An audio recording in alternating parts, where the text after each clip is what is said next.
Hello and welcome to the Cardiff Central podcast. It's 10 points out of 10 for the Blue and Blacks after Munster were dispatched at the Arms Park on Friday night. We'll be discussing the crowd, the subs, whether Falatown makes the plane to Australia, and Hurricane Harry Millard's restoration period. Next up is South Africa with questions about how Jockey approaches that. Well, elsewhere, the Rags get the SRC playoffs underway with another Esposti derby, and we start squad building for next season with a look at known and possible departures.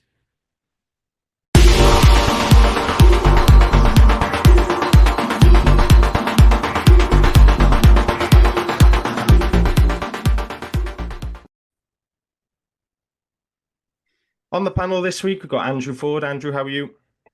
Yeah, very good. Thanks, mate. Good stuff. Simon Jones. Simon, how are you? Yeah, good. Sun is shining. Cardiff's winning. What more could we want, eh? Loving life. And Tony Esposti. Tony, how are you? Oh, great start to the pod for Tony. He's on mute. Oh, I'm having a nightmare afternoon. Sorry. My heart rate has finally come down after Friday, and I still can't use technology, it seems. Just like we were discussing off pod then, that Jake Ball coming back for the Scarlets is a throwback. Also asking people to unmute is now a throwback as well. We're taking the podcast back in time to like 2019-20 slowly.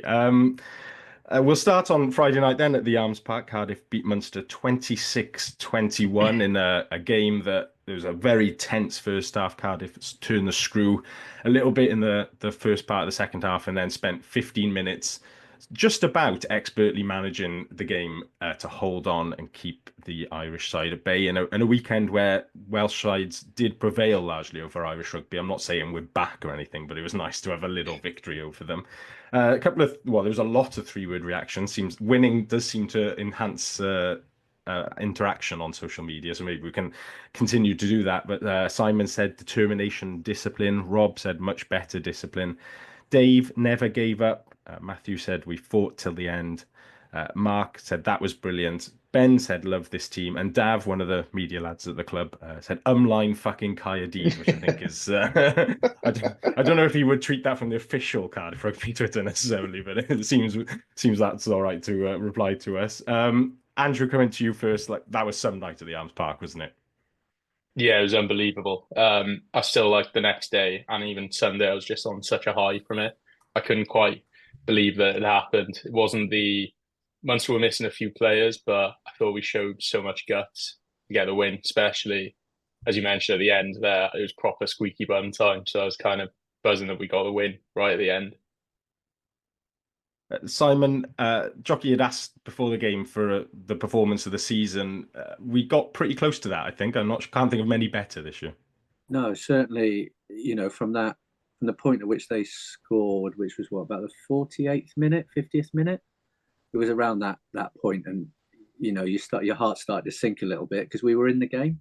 It was one of those where you thought we're in the game, and now is this just going to slip away, as we saw with Connaught at home. And from that point on, we just controlled the game out. And even those last, deep, I think the clock ended up on 83, 84 minutes. Even that last set, you never felt they were going to break through. So in terms of, a controlled performance that we all want from Cardiff against what was a good Munster side. I don't think it's certainly not a vintage Munster side because, you see where they are in the table. But we controlled out that period better than I've seen a Cardiff side for a long while against a quality opposition. I don't think they looked like, from the point they scored their try, I don't think they really got into our 22. I don't think we gave away too many penalties that allowed them to get that kind of set piece momentum, which, we know, like the Ospreys, once they get a bit of momentum behind them on the set piece, it's very difficult to get the ball back off them. But yeah, I think it was controlled. We took our chances. We probably left a few out there as well.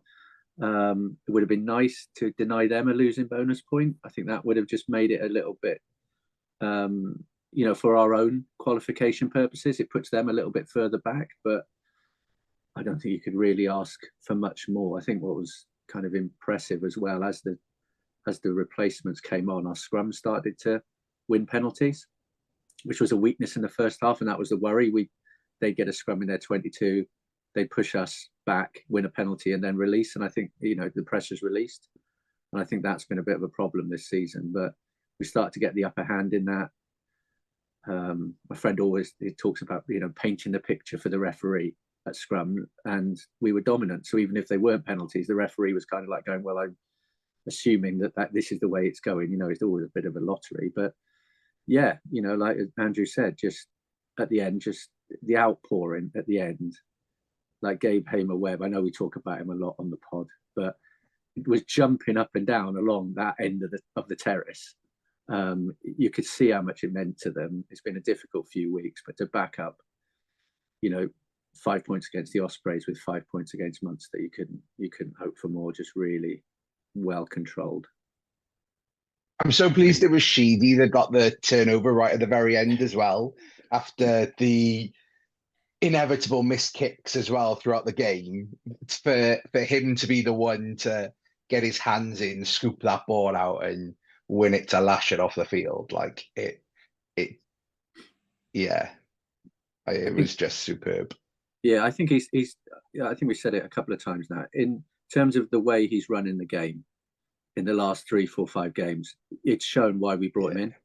Yeah, because he hasn't got the longest kick in the world. We know that for kicking for touch. His goal kicking is ropey, but some of the touches of putting players into space, knowing when to take the ball into contact as well on Friday night. There was a couple of times where it was a bit like, oh, where's he going? But would just take the ball in. I think he's shown why we've signed him in these last few games, because that's what we wanted from him and Aled Davis, was in these tight games, just control it. And it feels like it's just taking him a bit of time to bed in, and whatever it is, even though he's experienced, it does take time in a new squad and everything. But yeah, I thought they were all excellent, to be honest. It's difficult to pick out one. I think Faletau rightly got man of the match because he was just incredible. But yeah, I agree, Tony. I think Sheedy deserves the credit, not just for this, but for the Ospreys game and the other couple of games he's put in as well.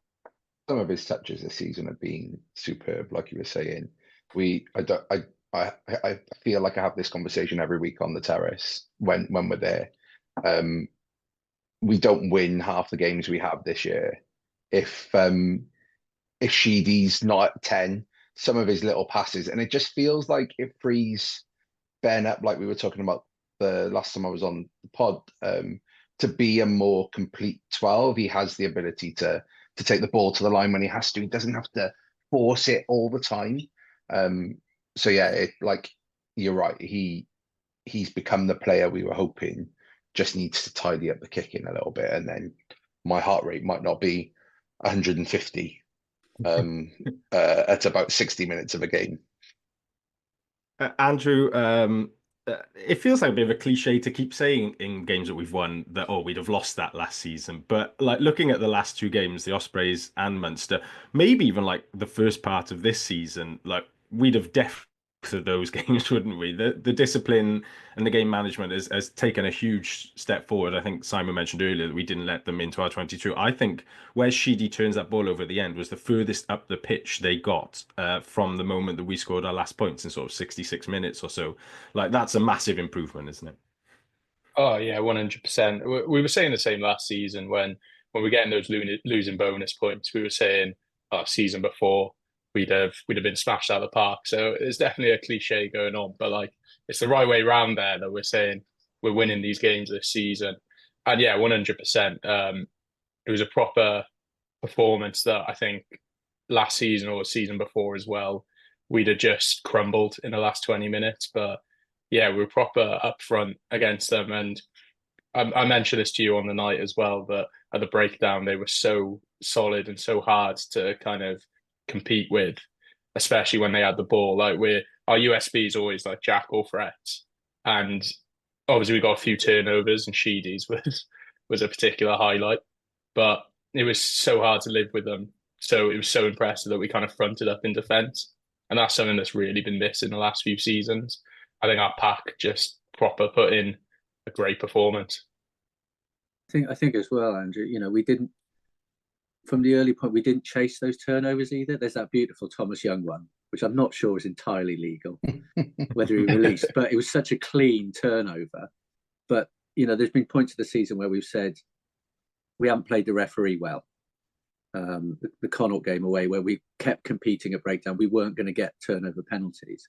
I thought what we did really well on Friday was just recognise that we don't need to compete there. And against the Ospreys, we gave away silly penalties. They weren't going to score from halfway, the Ospreys. We could have just defended that point, but if you give them a penalty, they're going to score from inside your 22. It's exactly the same with Munster. They didn't really look like kind of breaking from halfway and going the length. So I think it was kind of like a learning of, okay, we'll just hold them here. No silly penalties. Don't chase the ball too much. They're not moving us around a lot. We're well covered. We trust, us to make our individual tackles. And it is, Sandra, credit to the defensive system. But it's now feeling like we're trusting that system and not chasing turnovers that will just give a cheap penalty away. And probably last season or early in the season, in that last phase, we'd have given a penalty away for an offside or somebody just trying to end the game by turning the ball over. And then they're in our 22, and suddenly, like the Lions game, we're defending our own line for a game that we should be winning. So I think that progression across it's good to see. It feels like, okay, we don't need to do that anymore. Tony, we talk a lot on the pod about sort of the individual development of players, and obviously have done since the start of last season where we had all those youngsters, but perhaps overlooked slightly is the individual development of the coaches as well. They were very inexperienced and young in a few places. I think on Friday, Matt Sherratt's use of substitutions, both sort of the impact of them and the timing of them, that was sort of a major impact on the night, wasn't it? Yeah, I can't remember whether it was a conversation on the podcast or one that me and you had with a pint, but I wonder whether his time with Wales has helped that, because that step up and understanding, these things can make the change. It seems to be since he's come back from that Wales period, he's been more proactive with changes and not waiting until people are blowing and lying on the deck. Like Simon mentioned earlier about the scrum getting stronger as the game went on. Really early doors, it looked really unsettled, and Munster were getting penalties out of that, and he made changes when I think beginning of the year he probably would have kept players on like another 5 or 10 minutes until they were done. But the last few weeks he's been bringing players on a lot earlier, and that's worked to our advantage, because we've then had that period of time where we've been up against tired players in the scrum, and we're getting that area of dominance, which then builds on Simon's point of we're presenting that good picture. We're also complementing Necky's hair throughout the game to make sure that he knows when he can swipe it back and stuff like that, and that's getting us decisions as well. But yeah, like I think coming back from Wales, not only has it improved some of the players, but also it's improved Sherratt massively. Absolutely. And sticking on coaching theme, Simon, Gareth Collins on Blue Sky sent a message in the week asking about the impact of Cornel van Zyl on Cardiff as forwards coach. Says he's more unheralded than Jockey or Mellon, but our set pieces benefited considerably. Is a question that I had down as well. Like, is he sort of an outside bet for signing of the season in many respects, despite not being a player? Because I think if somebody had said, you get 10 points out of 10 from Munster and Ospreys and dominate them in sort of the maul and the contact area, even if somebody had said that sort of 2 months ago, you kind of gone, I'm not sure Cardiff rugby, really, but it has actually happened over the last week. Yeah, no, I think he's I'm definitely no forwards coach, so maybe I'll defer to others on it. But our set piece has definitely improved. We aren't as easy to score against. There is still that. I think as well, it feels like the 6 front rowers that we've got, there's not a sudden dip. If, like, I'd say our first choice, the run the front row come off, it's not like, that's then a huge dip, which we've had previously. Whereas if, that first choice front row are struggling, we're bringing on another front row that's going to struggle even more. I think he's mixed it up really well as well. It's selection, but it feels like those 6 have all come on in terms of their scrummaging and their ability. I think Southwell shows up so well around the park as well. I love Mulder's comment of him knowing that it was a forward pass as soon as he received it as well, and hoping that nobody was going to check it. But so I think that the whole coaching ticket has started to work. I think it's almost kind of, it's one of the reasons why I know we've kind of had chats about Jockey going with Wales or going off to I think it would be a real blow if he did, because I think I agree with you, Tony. I think he's brought some learnings back from Wales. I think, Mellon's defensive system seems to be, as I said, there's more trust in it. Everyone seems to know their job.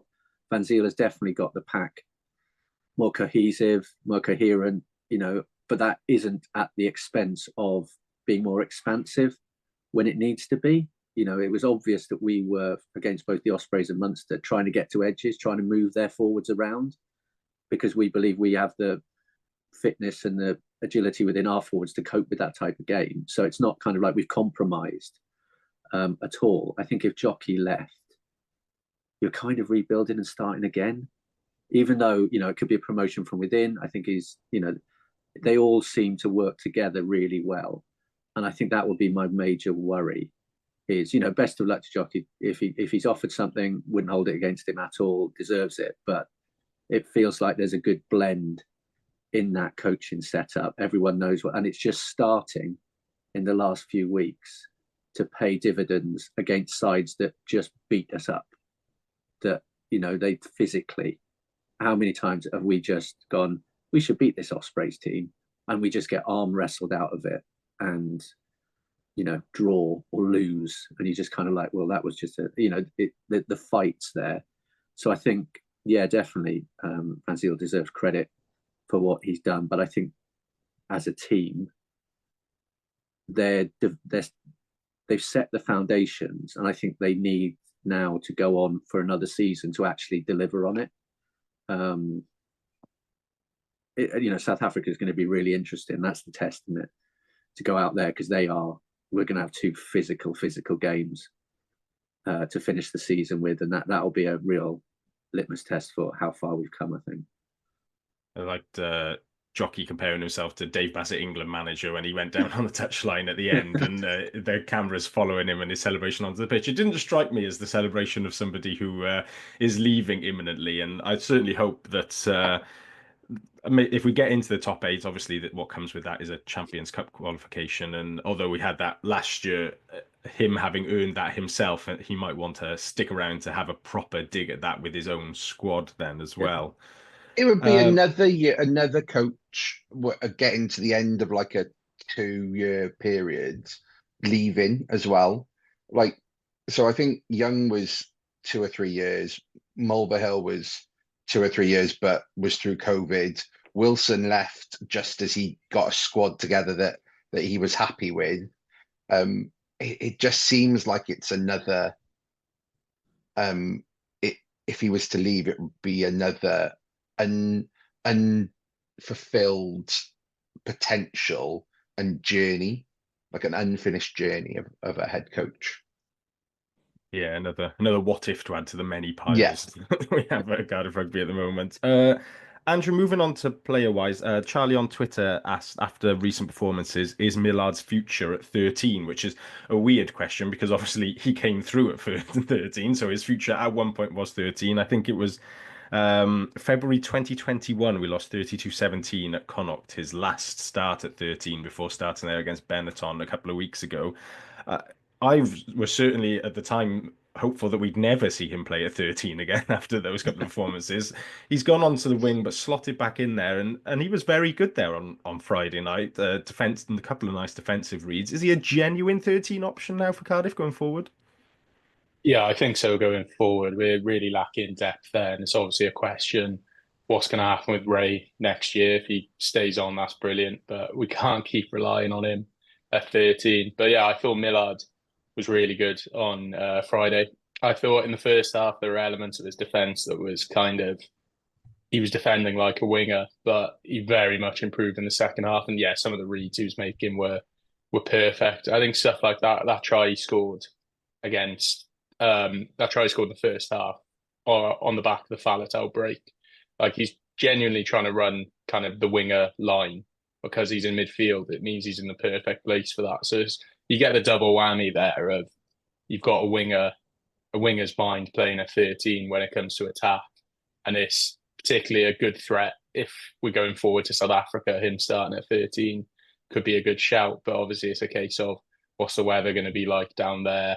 And I think, going forwards in terms of 13, we've got the same thing with Mason Grady, that he's a bit of a winger /13 at the moment. So we've got a bit of issues there in terms of solving, but it'd be nice next season, regardless of what happens with Ray, to get like a solid 13 option in. But I think going forward, Millar's definitely an option for 13. Does it help? Do you think it helps our attack that we've got Adams on the wing who has played a little bit of 13? We've got Grady, as you said, who's a wing stroke 13. Millard is a wing stroke 13. Hamer Webb is a big lad who looks like he could have played 13, but is obviously a winger. Like, we've got 4 players of quite a similar sort of stature that could interchange into that. Just something Andrew was saying then, my brain went, oh yeah, maybe it's part of the structure because of the line that he ran for the Palato one.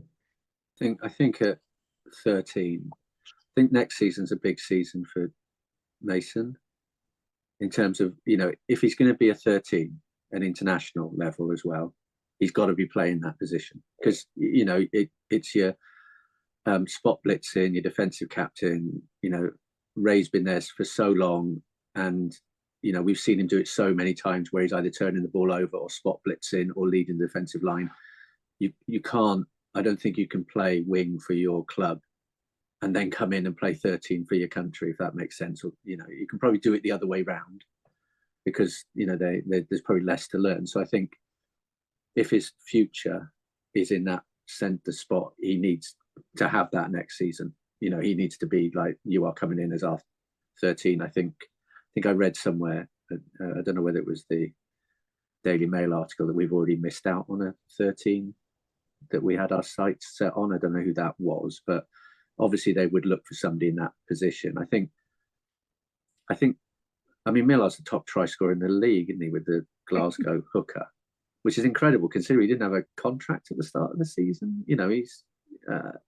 He's a great, I was going to say utility player, but I think that is unfair to him. I think he's a very good winger, and I think he can do a job at 13. But I think we've got some decisions to make around Mason Grady next season. It's interesting with Millard that maybe there's a blueprint there for how you develop 13s now. In a similar way to we talk about props don't fully go in until they're like 25, 26. 13 has become such a difficult position to play defensively, like picking up those reads, especially when I think it's even harder probably for Welsh teams where we are generally on the back foot and we're not coming forward and reading stuff in front of us often. That maybe there's a sort of a future now where actually players come through as wingers and play as wingers until they're 24, 25, and they've seen the game from out there, and then they start to move inside more rather than sort of overexposing them for young, because not because of internally necessarily, but externally, we're very quick to jump on young players. We do it with props a lot of, when Dylan Lewis, for example, was coming into the Wales team at 23, 24 and is immediately written off as a poor scrummaging prop. And it's like, well, he's only 23, 24, give him a chance to develop. Mason Grady, I think he was against England last year. He got the yellow card where he's flown up and knocked the ball down. He's dreadful at defending. But looks like 21, 20, give him a chance. So maybe spending a bit more time on the wing now and then slowly transitioning inside is the future. The tricky thing then is actually transitioning them inside, because you could end up sort of like an Owen. We spent 3 or 4 years waiting for that transition inside, and then it just never developed, and he stayed as a winger forever. But I agree with the principle that at some point you have to put them into midfield and stick with them for a bit. You can't just leave them on the wing forever and hope that they'll just randomly pick up 13 if there's an injury crisis and they get thrown in there. Yeah, and I don't think Harry. I think we're all concerned about that centre combination, just in terms of it size and experience and that, you know, and Ray's been such a mainstay of that, you know, leading that defensive line. He hasn't really put a foot wrong. Maybe a few misreads, you know, maybe not quite being in the position that we want, but added that, you know, as Andrew said, he's scored the tries this season. So it's not like it hasn't been a disaster at all, you know. And I think he's shown he can do it. I think it's just for next season. What are we gonna do? And you've got to give people time in that position. And I really like Grady off the wing. I like him coming into midfield, but I think our wings have evolved in his absence. We're now stacked in that position. And actually, there's a really good balance between the wings that we've got currently. And you can see actually Grady not maybe quite fitting that mould on the wing, because he's okay under the high ball of competing on it, but it's not his strong suit. We've kind of evolved that game. So it may well be that there's that's the plan. I mean, he's got to get himself fit first, and I hope he has a, you know, good rehabilitation over the summer, comes back strong, because he's a box office player. Absolutely. And talking of box office players, nice segue there. Tony Toulouse has said he was embarrassed to win the Player of the Match award on the night. I assume it's just embarrassed because he's just embarrassed about being so much better than everybody else at rugby whenever he plays. The question, I suppose, off the back of it, because I mean, we could talk about how good he is or whatever. I think we all know he's quite good at rugby, but is he a genuine Lions contender? Squad named on the 8th of May, I think. There's some good 8 prospects there, but not many with his level of experience, certainly. And when he's on it, and he has been on it the last few weeks, there's still not many better players even at his age. I think he goes, but I don't think he goes in the initial squad. I think he's someone that gets called up after an injury or something. Because he's the sort of player you can drop into the squads at short notice and you know what you're going to get from him, as he's done countless times before. But us not being in knockout rugby this weekend ahead of the squad you said was announced on Thursday means that he's not going to have that opportunity to make that one last like proper big shout, I think. And while he's played really well the last 2 weeks, this week off might just be the one that knocks him out. Just my brain. That's fair. It's going to be I don't ever want to spend too long on Lions selection, because you could literally go around in circles for ages going sort of different countries. But I think it's a lot of it is just me hoping that Cardiff continue to have at least somebody on the tour, because it's quite a good record. Andrew, my last question related to Friday night, and as somebody who's has been around a lot of grounds in the last couple of years, following Cardiff and Wales. Just how good was the Arms Park on Friday, and sort of where does it rate in relation to other grounds you've been to when it's like that full and rocking, getting behind the team? Oh, it was, excuse me, it was unbelievable. Like I was thinking earlier, in terms of the context of the game, like it's only the kind of Anglo-Welsh European games or the derbies that have had kind of that feeling there. That was 11,000, wasn't it? That was a massive kind of atmosphere, and you could see it from the players how they were getting quite hyped from crowd interaction. There was one point where Hamer Webb was near us and he was encouraging us to get louder. And I've seen their Instagram posts after, and they were so grateful for kind of the support that was there. It was huge. I say, obviously, I've been to plenty of grounds, but often tend to go during the kind of games that we lose. So I don't have as much of a positive view on it. But like, yeah, if you ever get a chance to go to like Ulster away, that's a great atmosphere around there. And that's pretty much the only one that I could compare to. But again, that was a game we got smashed in, so don't have the most positive view of that. I think as well, you know, to be fair, like Ulster, Munster did bring fans as well, which I think makes a difference to the atmosphere. There were quite a few there. Like Ulster earlier in the season, there were quite a few there as well. And I think it just, you know, brings out that rivalry element of it when you hear the chants for the opposition go up. And yeah, playing Zombie at the end was a lovely touch as well. Absolutely loved that. Yeah, shout out Rob on that one. That was you can just picture Rob grinning whenever he does stuff like that, isn't it? He's like chuckling to himself about it. I still think back to the time he played Puff the Magic Dragon for when the Dragons ran out, and there was the Birdie song for the Ospreys, and what did he play for the Scarlets? I can't remember. It was something else, but yeah, those just made me laugh. They were a long time ago, though. I keep realizing how old I am whenever I talk. So that's what the pod's for, just to remind everybody of their age. So after Friday, then Cardiff sit fifth in the URC on 46 points. It's still incredibly tight in the race for the playoffs. So ahead of us are the Sharks on 53. And I'm not being too pessimistic and sort of ruling out our chances of potentially catching up with them. But looking behind us, the Stormers are sixth on 45. The Scarlets are seventh on 43.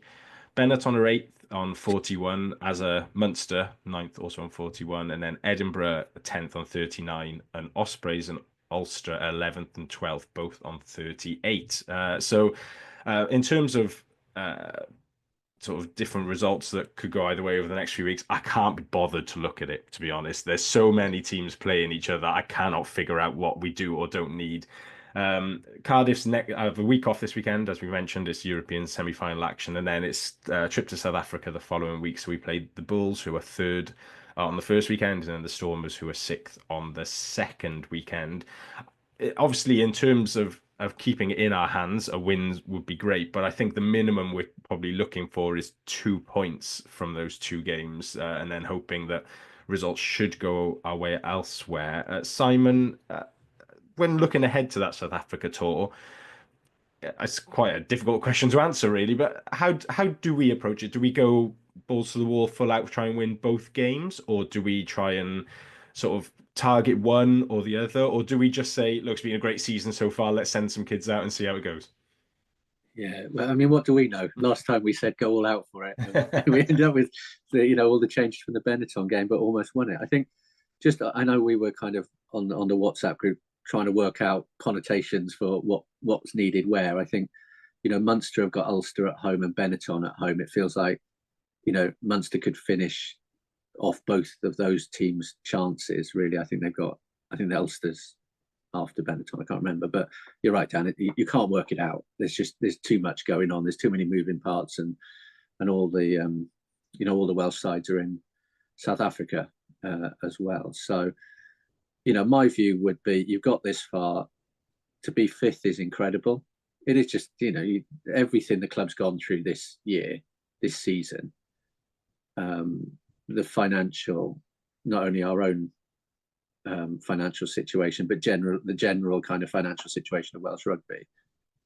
For two Welsh sides going into the last two rounds to sit with potential, to sit within the top eight and have a potential chance to qualify, and the Ospreys still having an outside chance, but it's incredible stuff. When you look at the Irish sides are fighting alongside us, in terms of Connacht are probably out of it, but are still mathematically in. But Ulster and Munster are fighting for the same spots that Cardiff, the Scarlets, and the Ospreys are.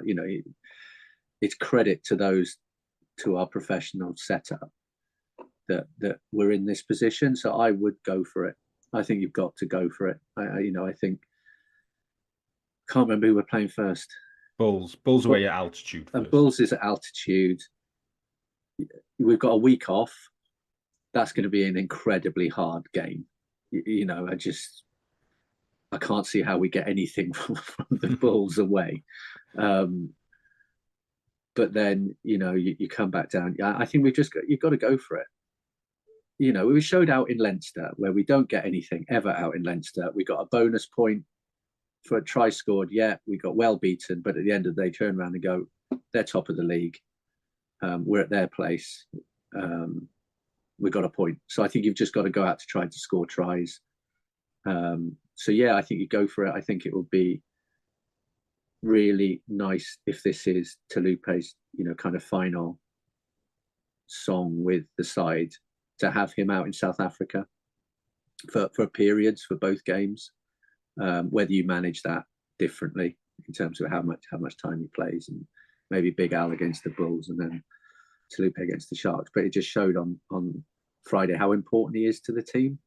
He's just, as Tony said, it's just a top quality operator. So yeah, I'd go for it. To be honest, I'd go for it in both games. I don't think we can pick the same team in both games because of the turnaround, because of altitude and travel and all of that. But we should have learnt our lesson when we didn't go for it in Europe and took our destiny out of our own hands for games that everyone said on the pod we could have won those. I mean, I would still take some of the younger players out there as an extended squad if we can afford it. I don't know whether all the Welsh sides are travelling together on a big plane, but WRU own now. We're all business class. Yeah. Just us though, right, Tony? Just us. Just pull the curtain across. The rest are in a little cabin that have been dragged behind our plane. But I would still take those players out there because I think for your Stefan Manuel, for your Tom Bowen, it's a good experience, and we want them close around the squad next year. But yeah, go for it. Nothing to lose. From a purely selfish perspective, I don't want Bowen and Stefan Manuel going to South Africa. Thank you very much. That's a Rags man there. I want him there on Saturday to give Bridgend a good beating. Same with Big Mac. That's fair enough. That's fair enough. I understand it's a 32-man squad that Cardiff will take to South Africa, which does allow wiggle room for some extras in terms of, I think we've probably... Have we got 32 players to take? Well, yeah, I think we're probably somewhere around 26, 27 over the last few weeks that have been sort of used semi-regularly. So there's a couple of extra spaces there. Ben on Twitter did ask about, his question was, does Bowen stay with the Rags or go to South Africa? And do we wait for Saturday? Does that sort of the outcome of Saturday depend on what he does? I think it'd probably be too late by then, because I imagine we've probably had to tell somebody who's going to be getting on the plane at some point, and that's changing it after Saturday afternoon, depending on the Rags results, is a bit late. But it is an interesting debate about Tony, about whether, from our Rags watching point of view, we'd like to see them there. But what is a better development opportunity? Go into South Africa with the first team, or play in proper playoff knockout rugby in the Super Rugby Cymru? The SRC was meant to be to give those younger lads experience in knockout rugby, but essentially the two games in South Africa are knockout rugby as well, I guess. From a purely selfish perspective, it would be really nice to be the first name on that SRC trophy. We've won the league, go win the playoff. And to do that, we're going to need the players like Stefan Manuel, Bowen, especially if Dewi Cross's injury is keeping him out. So it's a really interesting balancing act. I wonder if, with the rumours of Big Mac moving around, whether that's agent talk of he wants to be playing, and as a settler, we've said, look, come to South Africa and you'll get some game time out there. But who knows? I personally, I want to win a trophy, but I understand that. Yeah, who knows? It'd be interesting to see if they actually announce the 32-man squad as well, who's gone out, because I think that would be quite good. I think people would be interested in that, so hopefully they do properly announce a travelling party. Andrew, in terms of sort of looking ahead to next season as well and what might happen the next few weeks, do Cardiff need the playoffs and the Champions Cup, or is there a sort of argument that says actually, like, with the squad's not going to improve dramatically next season, there's a slight uplift in budget, but we're still not going to be wandering around sort of saying bring on Toulouse, we'll have them and we'll make it to the final of the Champions Cup. Is staying in the Challenge Cup, having that sort of squad rotation opportunity to build and then getting into the Champions Cup the following year maybe a sort of a long-term option, or is the pull of the Champions Cup and the sort of commercial opportunities and the Anglo-Welsh fixtures just too good to turn down for the club? Yeah, it's a difficult one because I see arguments on both sides, but like I feel like getting this far and like the position we are in the league now, I'd be so gutted if we didn't make the playoffs. And yeah, I think we could still. Is this something like if we finish ninth but above Edinburgh, or not even above Edinburgh? If Edinburgh win the Challenge Cup, which is very unlikely, then there's some way that we can make the Champions Cup. Don't hold me to that, but essentially, yeah, I feel getting this far in the position we're in, I'd be devastated because I'm fully hoping I can go to like an away day for the playoffs and inevitably get smashed by Leinster, but it'd be good fun. Glasgow's a really good night out as well. Yeah. I haven't been to Glasgow since I've been able to drink, so that would be a good experience. But yeah, at this point, I'd very much want us to just give it a go and go for it. Try and get that playoff spot. And I'm not expecting us to win the league by any means, but kind of putting the players in that position. And as much as we've got a few players leaving at the end of the season, there's still that kind of tight core group of players that are still going to be around next season. So it's a good kind of thing that there's a lot of players who've never really played in kind of big matches with kind of that. You don't have many from the kind of class of 2018 that won the Challenge Cup, and kind of putting them in that position would be hugely beneficial going next season. And yeah, if it means playing the Champions Cup again, I don't expect us to top our pool. It would be such a good experience to play in some of those games, and it wouldn't be like the dead rubbers we've had at times in the Challenge Cup home games where only like 4,000 people turn up to get a full gate and a proper atmosphere going. I mean, it would be remarkable. Again, I'm saying that a lot, but if one Irish side, one Scottish side, one Italian, and two Welsh sides qualified for the Champions Cup at the USA, it's real through the looking glass stuff here. And it's I mean, it's a long, long way to go. Only 2 games, but if that is where the season ends, it would just be ridiculous in a sense when you look at how it all pans out. But to be in this fight is incredible. I agree, Andrew. I think if it comes along, the commercial opportunities are too good to turn down. You just go out there, you give it your best shot. Hopefully, whatever happens, we'll end up playing Connacht in the group stages, so it doesn't really matter. And you get the the food and the bar tills ringing, and that helps. And at the very least, everybody, hopefully we get a good draw so that we can draw that in, because that's what you want, really. You want the good home games because we're not going to win the thing. But it changes perceptions as well of players that we can do this. And it is a very Cardiff thing, isn't it? We get ourselves into these positions and then wobble our way out of these positions, unfortunately. So I'm not where we are. Has been brilliant. This season's definitely been a step forward. I think maybe at Christmas we're all a bit like, have we made progress? You could see progress, but actually to be 5th going into 2 games, you can hand on heart say, yeah, we progressed this season. So anything's a bonus, really. The second half of the year has been much more difficult than the first half of the year is, and we've excelled in the second half of the year. That shows the determination that squad have got through everything that they went through last year, all those losing bonus points, and the buying in they've done. For them to fall at this hurdle, I genuinely can't see it happening. I think we go there, I think we win the first game, and then we can just rest on our laurel a little bit in the second. I feel it's a learning of like we've talked about with the Benetton game, with the Challenge Cup games where we've slightly gone a bit weaker to try and mitigate it out. But I think we go fully loaded, win the first game, don't worry about it. Jobs are good and have a relax on the beach. Done. The hope that kills you. Heard it here first.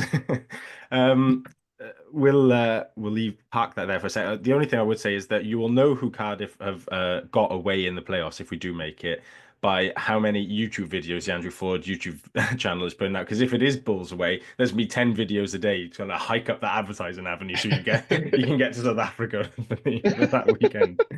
I got no comment on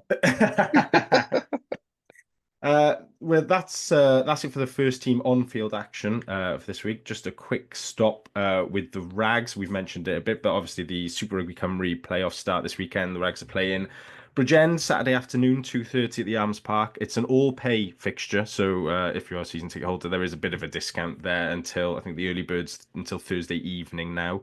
Bridgend, who beat Swansea just about last week to make it this far. We've beaten them twice in the league this season, 47-14 at the Arms Park in October, 14-29 at the Brewery Field just a couple of weeks ago, a full 12 points out of 12 from them.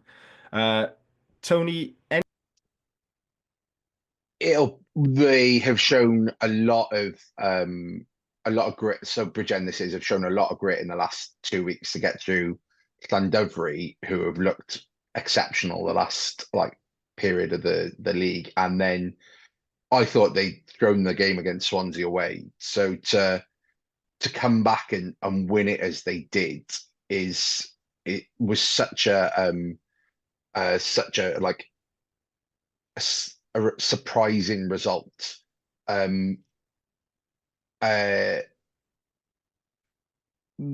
So they have loads of ex-Cardiff lads, so it's always good when we beat them. I love seeing Ed Howley play. So if you're thinking about going down, it's worth going down because Ed Howley is worth 10 quid, 12 quid, depending on whether you're a season ticket holder or not. And you buy before the 1st of March. Kids under so juniors are free, but you have to get tickets for them, by the way. I found that out from the club.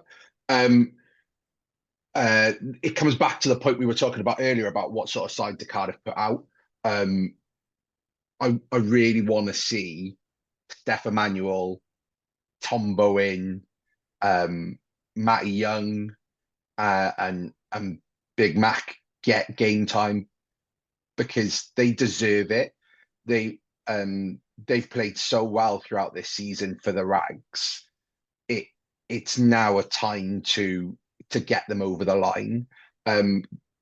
Interestingly, a team of the season was posted on before during the Bridgend Swansea game on the S4C, and it contained 2 Cardiff players. One was Dewi Cross and one was Sean Moore, both of which were deserving, but there was no under-20s players in that team of the season. So I really hope that team of the season has been pinned up and given to some of our younger lads and gone, go out, show them that they're wrong, and show them that you deserve to be in that side. Because a couple of times, well, like I said earlier, we need for us to be the first name on that new SRC trophy would be fantastic. Because in all humbleness, we're the reason this has been condensed. The work that Cardiff have been doing with the academy in the last few years, with the way that we've been bringing players through it, through the Rags, is the reason that the league have now condensed down into doing this from a more prominent position. Or that's how I believe it, and we'll only see the benefits out of the back of that. So as a Cardiff man, I feel I want us to be the first name on it. I don't know. Andrew, you go down quite a bit, and Simon, you go to the Rags a little bit, don't you? No. Yeah. It's such a good day out. What are your thoughts? Dan, you're back. Yeah, sorry. What are your thoughts? I don't know how much of this I'll ask Lee to edited a bit, but having Tony on mute earlier, and then I've updated mid pod, and so it's just closed my Zoom on me, and now I'm back. But yeah, listen, the Rags is. I do think people should come out a bit more to the Rags if anyone's got the seat. Oh, you don't have to have a season ticket this weekend; just need a tenner. But it is such a. Awkward. It is. I reckon it's a tenner for adults, isn't it? The early bird one. It's 12 for non-season ticket holders. It's 10 quid for season ticket holders. They've updated the pricing. But yeah, the game is just really enjoyable. There's less kicking. Yeah. There's less stoppages around set pieces and stuff. It moves a bit quicker. Obviously, you get to see a lot of really good young talent as well from Cardiff and from other sides as they come and bring academy players from the Ospreys this weekend, and we've seen quite a couple of good lads from the Scarlets last week as well. So yeah, it's a game that I think Cardiff are very much favourites for, but going into it as the team at the top of the league and will have home advantage throughout the playoffs, there's a big target on the back now as well. And we've seen a couple of times Cardiff make it this far and just sort of fall at the final hurdle as other teams finish with a bit more momentum. Cardiff did lose the last 2 games of the regular season, so it'd be interesting to see how they go. Just one other piece of pathway news this week as well. I noticed Cody Stone is going to be leaving the academy this summer. He signed for Merthyr for next season. They announced him as a new sign-in a couple of weeks ago. I suspect he'll still be quite closely tracked as he plays for the Ironmen in the Premiership over the next year or two. But obviously a lot of exciting young talent coming out of this season under 18s as well. So not room for everybody next season. Just keep an eye on his progress. At this point of the pod then, just to say, if you are listening on podcast platform, do feel free to like and subscribe to our podcast. If you're watching on YouTube, then subscribe to the Wrap channel. Loads of other podcasts out there, the URC Rewind, recapping all of the action, looking ahead to European games this weekend, all the individual club ones, the SRC guys as we get into the playoffs, and I'm sure the women's, I think they call themselves the Women's Rugby Treehouse as they discuss all things women's rugby. They'll be looking back over the Women's Six Nations campaign that was. News then from the last week. First one, I won't do too many comments on this because I think they're all pretty straightforward. Josh McNally signs a new contract. If anybody thinks that's a bad idea, give your head a wobble. I mean, he's been great. Nice comments from him as well that he was sort of considering giving it up at the end of last season, then got this opportunity, and it's sort of reinvigorated his love for the game. The only sort of downside to him, of course, is that he misses a couple of games, and I do think he might miss the Stormers game. The RAF are playing the Army that weekend, having missed Judgment Day where they played the Navy. But it'd be interesting to see how that works, because obviously he will already be out in South Africa the week before, and I'm not sure if we're paying for him to get back. Although it does strike me as the RAF could fly him back, because that's something that they might be able to do. If flying him back is an issue for them, I worry about the RAF as a whole. See, I was going to go, can we go the Jason Tubby route and just have a dog taped to his passport the night before? But I guess he wouldn't need one, would he? Well, he might need one to get back, but we just have to leave him stranded in South Africa in the embassy or something. Oh, don't. The team have been there before. No, let's not go back. I know the pod is retro now, but let's not go back there. The other, I've been told that this is not like an announced thing, but that Big Mac is definitely staying after the new linking him to the Dragons the other week. He's got a year to go on his contract. I think the club are not keen to release him from said contract, and hopefully he'll be either getting minutes in South Africa or certainly next season. And then the other piece of news that came out this week, I think it was Ben James in Wales Online saying that Cardiff are set to sign Dragons second row George Knott, 29-year-old Welsh qualified player, has been at the Dragons a couple of years. Primarily a second row, can operate at 6 as well, has been a bit injured this year. I think Jamie on the Dragons pod mentioned that he'd had concussion and knee problems. Fordy, I don't know how much you've seen of George Knott. Seems like a solid enough player, but probably not. I think we'd be hoping for a bit more in the second row as well as him. Yeah, I think you summed it up perfectly on Twitter with your tweet saying, in terms of depth, it's not a bad signing. But yeah, if that's the only second row we get in, then there's a cause of worry, and it's kind of what we're so used to over the last few years, that we've just signed kind of the second or third choice second row from other regions that don't really kind of offer much grunt. And he's a 4-6 hybrid as well, so it's kind of, we've got plenty of players like that. I don't think we need more. I've watched him a bit, and I don't think he's a bad player by any means, but yeah, it just wouldn't be the most uplifting of signings if that's the only second row we sign. Absolutely. Just to finish the podcast this week then, we're going to head into our sort of squad building stuff. Next week on the pod, we'll get out the spreadsheet and have a look at the positions one by one, and who is contracted is leaving and we don't know about yet. But just to go over some of the departures as they've been reported and some that we're expecting and whether we think it's something we can deal with or whether they're players that we'd like to re-sign if they haven't actually left yet. Starting with a departure that was announced this week, Rhys Litterick has signed for Edinburgh. I think it was first reported by Steph Thomas like way back in November or something. So I don't quite understand the timelines around when stuff gets announced if everybody's known about it for 6 months and they've just gone, oh, actually, we'll just announce it on a Tuesday, is it? But Tony, like we've said how good the front row has been and how good the scrummaging has been. This feels like a bit of a loss for Cardiff and for Welsh rugby generally. Yeah, props like him don't grow on trees. It feels like the sort of player you could have chucked into a Wales squad and got him captured and maybe encouraged him to stay in Wales a bit.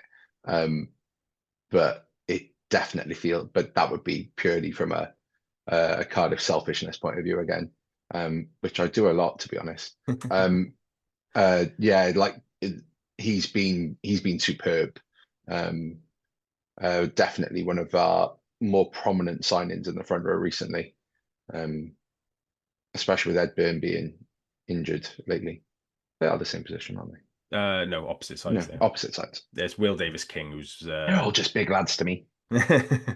I don't think there's actually a selfish thing. I think there is a Welsh rugby angle there that like we don't have tight end depth in this country either. Like I see case in point, Will Davis King, Will Griff John reappearing for the Six Nations. Like, yeah, he had one really good game. Like, don't get me wrong, but it wasn't followed up by anything in particular, and he's not a long-term option there. If you look around the other regions, there's a lot of overseas players at tight end, and there's a lot of older players. Somebody like Tom Botha, for example, he's not going to be troubling test caps. And he probably should have been a few years ago, but isn't now. Players like Sam Wainwright hasn't really kicked on at the Scarlets. Chris Coleman at the Dragons he's still quite young, but he's not immediately showing signs of being a test level player. I don't think Litterick is currently a test level player, but he was latecomer to the pro game. He's only been in it 2 or 3 years, and he's noticeably improved as a player for Cardiff this season, let alone from when he signed at the start of last season. He's only 25, 26, I think. There's definitely a case there to say in 2 years he would be a test level player if he continued with his progression. And it does feel like Welsh Rugby have missed out on an opportunity to just bolster that national pool at tight head, really, because it is very, very, very shallow. Andrew, another player who has been linked away this week, Evan Daniel, is linked with a move to the Ospreys. This one's probably a mix of emotions there, in that it's maybe understandable, but also like annoying at the same time to lose a talented young player. Yeah, definitely. I've been really impressed with him when he plays. He's got kind of that hard edge that we really lack at Cardiff at times. And yeah, I was really hoping he'd come through, but it's kind of a no-brainer from his perspective because I think Evan Lloyd's really come through quite well this season. So that puts him third or fourth choice. And I imagine someone like Dav Hughes is he's already signed a new contract, but he's kind of happy to fill in when needed. That when you have someone of Evan Daniel's age, it's a no-brainer that if he goes elsewhere, and you got the situation of the Ospreys of Derry Lake's only signed a 1-year contract. So in 2 seasons, he could well be pushing for a starting spot with Sam Parry getting on. So gutting to lose him because he's got that edge about him. But yeah, no-brainer really from his perspective. Just too good at producing young players. That's the Cardiff problem. This is what it's like being the new Leinster. It's just awful. Simon, another player then who's been linked with a move west, a bit further west this one, Ellis Bevan potentially heading to the Scarlets this summer. That I'm not too sure what to make of that one. He obviously hasn't had much minutes at all this season. He's played probably almost as much for the national team in the last 12 months as he had for Cardiff in a comparative level. Is that one where maybe he just needs a fresh scene to kick on? And obviously we've got Johan Mulder now, so that the sort of time is going to be limited that he gets here. Yeah, I think you're right. I think it's been quite surprising at times that he hasn't got the minutes. But also, I think that's credit to Mulder, who started off really shaky. Well, started off looking quite good in pre-season, and then had that cameo in one of the first games that was just like kicking the ball dead, and it just all went wrong, and you just thought, oh, hang on, what's this? But has, taken that 9 jersey, and now is the first choice basically. So part of it is down to that. I'm sure Bevan, in terms of his Welsh chances, wants to be playing week in, week out. We've got 3 scrum halves. If he's away with Wales as well, he's not kind of getting that time in terms of rotation. So again, it's like the other players we've talked of, really. We can't fit him in the squad. So he's gone to look for something else, which, is his, I think he's got a lot of potential. And, with the Scarlets, as long as he doesn't fulfill that against Cardiff, I wish him all the best. But I think like all we've said about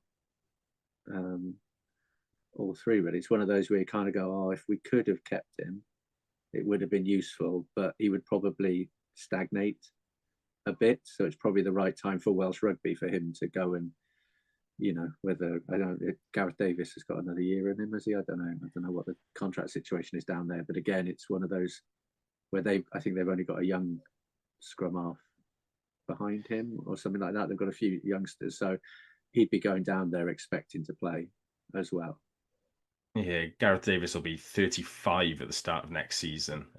So yeah, I think he probably got another year or 2 in him, but certainly he can't be playing every minute of every game as he seems to have been for the Scarlets recently. And yeah, they've got Archie Hughes, but I think he's had quite a nasty injury and probably hasn't developed as well. Just on Bevan, I wonder if there's a bit of a learning point just to keep in mind for Cardiff going forward, that like it is a difficult one in sense that Thomas Williams was superb. Like, it was very difficult to ever not start him or take him off in any games. But I don't think there's any doubt that the sort of knock-on consequence of that was that Bevan didn't get the minutes he needed, sort of 20, 21, 22 around there. I think he's up about 23, 24 now. And he suddenly then got thrust into the starters role when Thomas left without any sort of build up to that at all. So it's always a tricky balance in that between trying to win games, having your best player on the field at all times versus giving that, having that succession plan in place. But I think that, you look at some positions, 13, like we mentioned earlier, and the amount of minutes that Ray Lilo has played. You look at maybe somewhere like fly half with Harry Wild coming through, but Callum Sheedy playing a lot of minutes, and Lucas de la Rua in the back row as well. Obviously, we've got a lot of very good back rowers, but yeah, there always has to be an eye on succession to make sure that we're not then left in the lurch when the incumbent players are moving on. I think as well with that point, Dan, is, and it might be why it's taken a little while this season to get things to click, is that we played off Thomas a lot. He was the one that made things happen, whether it was, running flat, whether it was little chips, whether it was sniping around the edges. It was almost like, the French play off 9. We were playing off, and Bevan is a very different player to Thomas Williams. We weren't bringing on somebody who could have that continuity, and that's good and fine. And you want somebody to tighten the game up. So I think as well, maybe there's an element there where he maybe didn't quite fit the game plan that we were playing, and now we're adapting that game plan and kind of been caught, as you say, between those two, those 2 styles, and not really owning either of them from himself, because he hasn't had the minutes to really command, that position. So I think you make a really good point, but I think it's wider around who have we got coming through and how do we match the styles, or this is what we want you to do, the role we want you to play. Alec Davis is quite clear. The role we want him to play is to tactically kick as much as possible to compete, but that's the game plan we are now playing. We weren't playing that with Thomas Williams at 9. We were much open, more free with De Beer at 10 as well. So yeah, I think that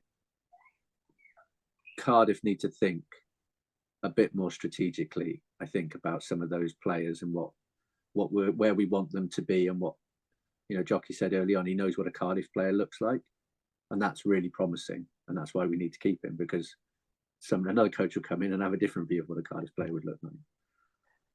Absolutely, and just on scrum half, I'm reliably informed that we will have a replacement for Bevan in for next season, and it'll be a bit of a sort of a stopgap until hopefully Sean Davis makes it through into the first team, who will likely be the under-20s starting scrum half next season.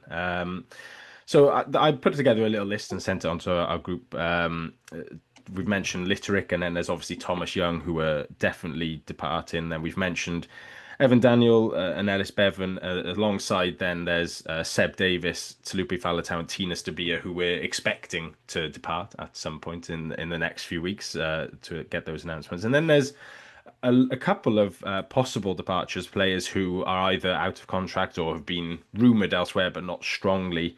To run through them is Will Davis King, William Bradley, Rory Jennings, Gabe Hamer Webb, Regan Grace, Ed Byrne, and Ben Donnell. Tony, I don't know if any of those players jump out as players who we should definitely be keeping a hold of. It would be really disappointing to lose Hamer Webb after the run he's been on recently. He played well in that little loan spell he had, and then he went to Northampton, I think it was, and didn't really, maybe played one game or two and didn't really get game time. But he seems he's the sort of player that we talked about him before. He's the sort of player where you always get at least a 6 or a 7 out of 10 out of him. And if I'm a coach, I want a team of players that I know that are consistent and I know what I'm going to get from them. And I feel like he always looks like he's doing everything he can to make every little bit of difference and every little bit of his ability make a difference on the pitch. And as a supporter, that's exactly what I want from my players as well. I love watching him play. Also, he's a handsome man, as Dan will continually tell us. So yeah, it would be really disappointing to see him go in. Will Davis King would be, I don't know, he doesn't seem to have ever kicked on. But maybe that comes back to the conversation we've been having about props and maybe maturing at a slower rate. Yeah. Yeah, I having said that earlier about like not writing people off too early, he is like up to 28 or something now, I think. Oh, is he that old? Yeah, I keep thinking he's younger than that. He was a latecomer because he didn't do the academy route. I think he went sort of. I think he got picked up at Cardiff Met and then played a bit for Ponty and the Rags, and then got into the pro game that way. So yeah, he it does seem like he should, in terms of actual rugby age, he's maybe a bit younger, but in terms of his actual age, he is up at 28 now. Andrew, a player that I'm sort of in two minds. Like my heart says to keep him, but my head says I don't know. He's been injured a lot. Gwilym Bradley. Like, how many sort of more chances do we give him to get fit and show the potential that he undoubtedly has, but just has not been able to get on the field at all yet? Yeah, I remember. Was it Leinster away that he came in during the COVID season? Just had a worldy performance, but he's just had such horrible luck with injuries, kind of since then. Yeah, I'm very much in two minds about that. Like, he's good in terms of depth, and those games he played during that COVID season, he was solid, kind of fit in the Cardiff mold perfectly.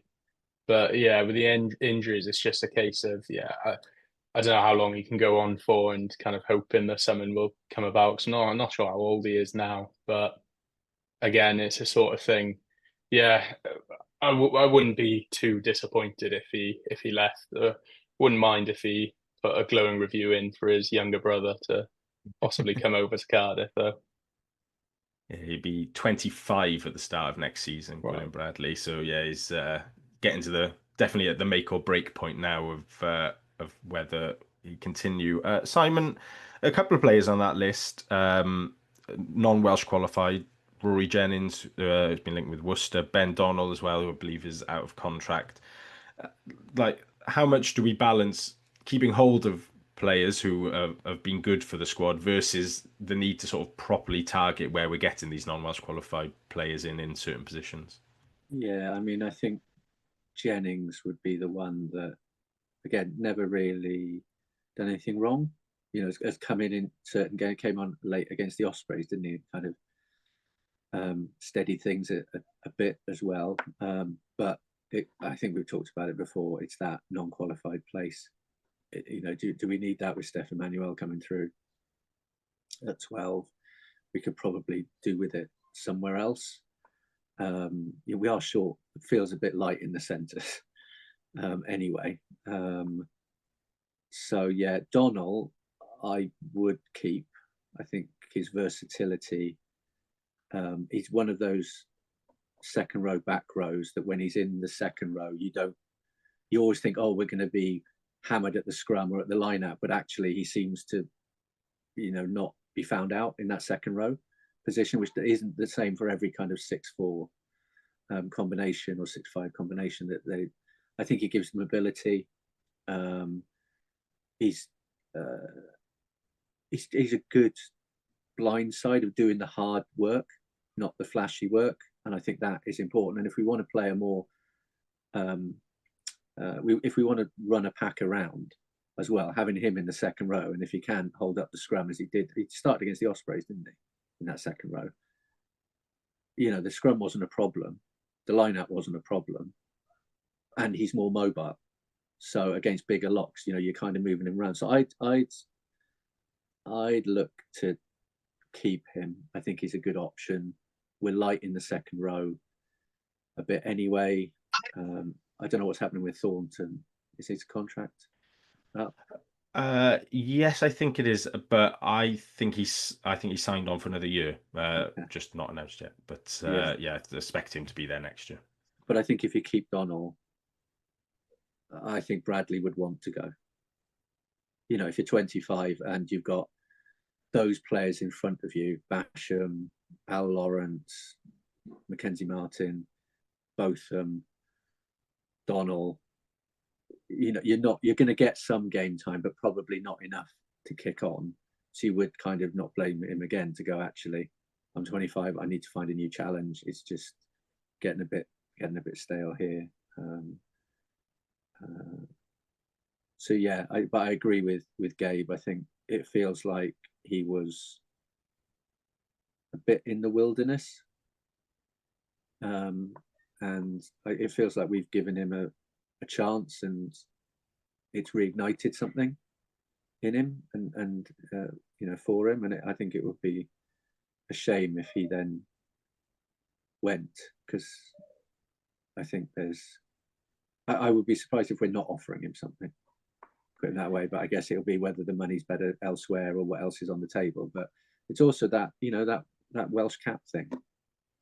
Is there an opportunity? And I think, you know, we were talking about missing out on players on Litterick, and you wonder how much the eye is taken off the ball over the last 12 months around, actually, we need to be signing this player, or we need to be capping this player for the future, or we need to kind of be bringing that, you know, all that uncertainty around the coach and the, you know, disaster that was the end of Gatland's reign. Are you saying that Jockey should go full Pivac from when he left the Scarlets and tell all these boys, look, sign for Cardiff for another couple of years and we'll give you a Welsh cap as well.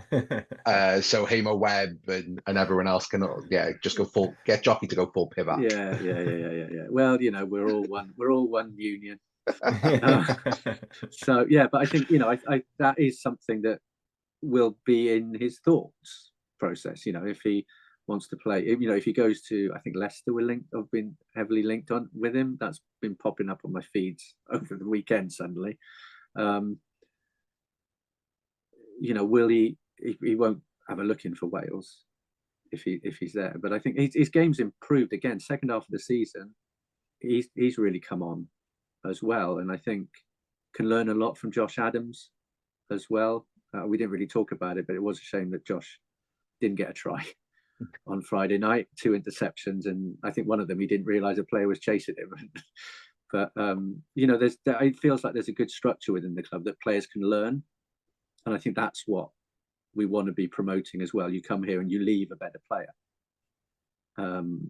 and that environment, you know, encourages players that maybe have got a little bit lost in their career I don't know. Maybe he isn't. He doesn't feel like that, but he'd obviously been to a number of clubs, and we've given him a home. And yeah, and he's repaid that certainly in the last 2 weeks. Anyone who scores a hat trick against the Ospreys, stick a statue up of him in St David's too.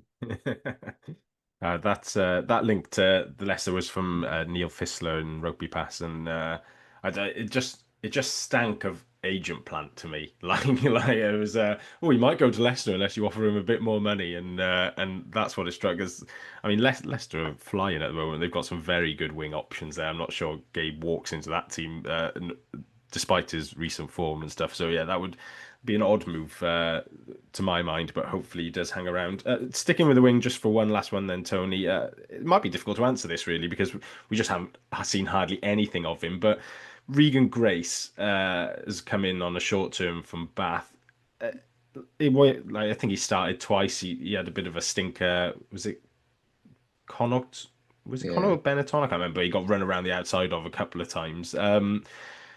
Is there something there that says, just keep hold of him and try and see if he can develop a bit more in rugby union, or is our wing depth so good that we just don't need to do that at the moment? I'd like to, but also I'd like to defer to Fordy because I think he's probably watched a lot more of him from a highlights package perspective, to be honest. And it's difficult because I feel like he's had such injury troubles, and he went to Australia last year with Wales, which I thought was really pointless. But if he gets a good pre-season under his belt, then and kind of gets to grips with rugby union properly when he's not rehabbing the whole time, then we could have a good player here. But I don't think he's got the same sort of pace he had when he was playing rugby league. And it's a question of what are his options going forward as well. He's hardly going to walk into a rugby league team, I don't think, now having not played for, was it 3 years? Something like that. So, yeah, I'd like to keep hold of him and give him a proper pre-season, but I wouldn't want to break the bank on him. But I don't anticipate him playing again this season unless kind of the last game of the season. If we get a win against the Bulls, Stormers might be a good chance to get a run out. But other than that, yeah, I think get a proper pre-season in him and then kind of get to grips with Union properly, and then hopefully just means better depth on the wing next season. Does him resigning depend on Cabango?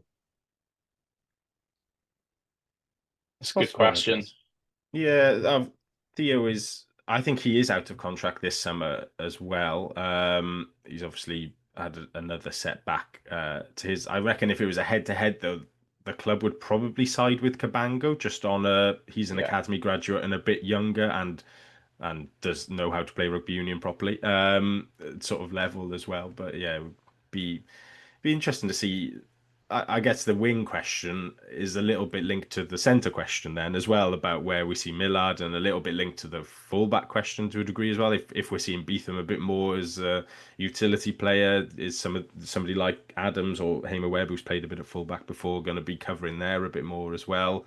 And how many wingers you actually need if we're going to go 6-2 all the time and constantly pick a 10 or a 12 as the outside back option on the bench, then you maybe don't need to carry as many wingers as we have done this season, despite the amount of wing injuries that we have had at the same time, which may also then be linked back to that we're asking them to play 80 minutes every week, even if they are injured, just constantly on the pitch. So, yeah, it's interesting. As I said, we'll look ahead to next season, looking at the whole squad next week. Hopefully, we'll have an announcement or two in the meantime. But that's I think that's close to us for this week. Any last thoughts from anybody about anything we've discussed today or going forward? All good, lovely. That's when it's been a good in-depth conversation on the pod. Thank you, gents, very much for joining me. As I said, we'll be back next week with that spreadsheet looking at the squad for next season. We'll also look ahead to Cardiff's game against the Bulls as that comes the following weekend, and hopefully there's a Rags semi-final to look forward to after they've dispatched Bridgend this week. But until then, thank you all for joining me, and thank you very much for listening. Goodbye.